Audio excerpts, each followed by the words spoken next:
বহিৰাজ্যত কৰ্মসূত্ৰে যোৱা আমাৰ সন্তানসকলৰ কিবা কাৰণত যদি পৰলোক প্ৰাপ্তি হয় তেনেহলে আমি তেওঁলোকৰ পাৰ্থিৱ শৰীৰ শ্ৰদ্ধা সহকাৰে অসমলৈ বা নিজ পৰিয়াললৈ উভতাই আনিম। এই আঁচনি আমি ৰাইজক কথা দিছিলোঁ যে 1 অক্টোবৰ 2025 চনৰ পৰা আমি শুভাৰম্ভ কৰিম। ৰাজ্যৰ বৰ্তমান পৰিস্থিতিৰ পৰিপ্ৰেক্ষিতত আজি আমি 6 অক্টোবৰ তাৰিখে এই আঁচনিটো বা এই আঁচনিখন ৰাইজৰ উদ্দেশ্যে আমি আগবঢ়াই দিব বাবে ইয়াত উপস্থিত হৈছোঁ। অৱশ্যে এই আঁচনিখন আৰম্ভ হোৱাৰ আগতেও এই বিশেষ সেৱা আমি অনানুষ্ঠানিকভাৱে আগবঢ়াই আছিলোঁ আৰু এই বছৰ 24 গৰাকী অসম সন্তানৰ পাৰ্থিৱ শৰীৰ আমি শ্ৰদ্ধা সহকাৰে অসমলৈ উভতাই আনিছোঁ। কিন্তু আজিৰ পৰা এই ব্যৱস্থাটোৱে এটা আনুষ্ঠানিক ৰূপ পালে। অসমৰ বাহিৰত অধ্যয়ন কৰিবলৈ যোৱা বিশ্ববিদ্যালয় বা আন শিক্ষানুষ্ঠানৰ ছাত্ৰ-ছাত্ৰী বা কৰ্মসূত্ৰে অসমৰ বাহিৰত কাম কৰি থকা আমাৰ অসম সন্তানসকলৰ বাবে এই আঁচনি প্ৰযোজ্য হ'ব। এই আঁচনি অনুসৰি বহিৰাজ্যত কোনোবা ব্যক্তিৰ যদি মৃত্যু হয়, অকস্মাতে মৃত্যু হয়, তেওঁলোকে নিৰ্দিষ্ট নম্বৰত আমাক যোগাযোগ কৰিব। 112ৰ দৰে ইমাৰ্জেঞ্চি সেৱাটো আমাক খবৰ দিব পাৰিব। সেৱা সেতু পৰ্টেলৰ জৰিয়তেও আমাক খবৰ দিব পাৰিব আৰু আমাৰ ৰাজ্য চৰকাৰৰ মুখ্য সচিব বা মুখ্যমন্ত্ৰীৰ কাৰ্যালয়তো তেওঁলোকে তেওঁলোকৰ যিটো ঘটনা ঘটি গৈছে তাৰ বিষয়ে আমাক জনাব পাৰিব। মৃত্যু দুই ধৰণৰ হয়, এটা স্বাভাৱিক মৃত্যু আৰু এটা অস্বাভাৱিক মৃত্যু। এই আঁচনিখনৰ এটা বিশেষ লক্ষ্য হৈছে যে যদি কোনোবা অসম সন্তানৰ বাহিৰত মৃত্যু হয় আৰু বিভিন্ন মেডিকো লিগেল কাৰণত কেতিয়াবা হত্যা হ'ব পাৰে, কেতিয়াবা দুৰ্ঘটনা হ'ব পাৰে, তেতিয়াহ'লে তেওঁলোকৰ পাৰ্থিৱ শৰীৰ উভতাই অনাৰ বাবে যিখিনি লিগেল ছাপোৰ্ট দিব লাগে, আইনগত ছাপোৰ্ট দিব লাগে, সেইখিনিও আমাৰ অসম আৰক্ষীৰ বিশেষ শাখাই প্ৰদান কৰিব। প্ৰয়োজন সাপেক্ষে আমাৰ চৰকাৰৰ দায়িত্বশীল পুলিচ বিষয়া সেই ৰাজ্যলৈ গৈ হ'লেও পাৰ্থিৱ শৰীৰ যাতে আমি সসন্মানে উভতাই আনিব পাৰোঁ তাৰ বাবে আমি নিশ্চিতভাৱে অসমৰ বাহিৰত কাম কৰা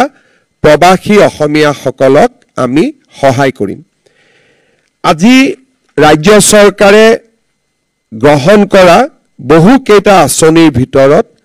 এই আঁচনিটো এটা অত্যন্ত গুৰুত্বপূৰ্ণ আঁচনি। আমি নিজে অনুভৱ কৰিব পাৰোঁ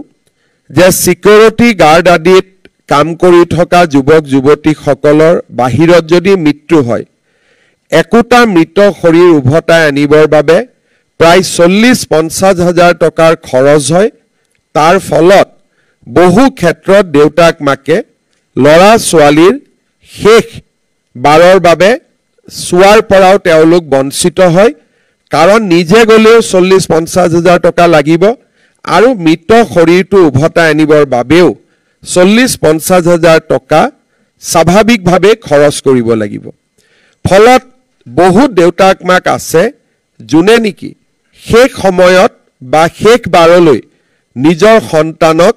এবাৰৰ বাবে চোৱাৰ পৰাও তেওঁলোক বঞ্চিত হয়। এই শ্ৰদ্ধাঞ্জলি আঁচনিটোৱে সেইসকল পিতৃ মাতৃক ক'ৰবাত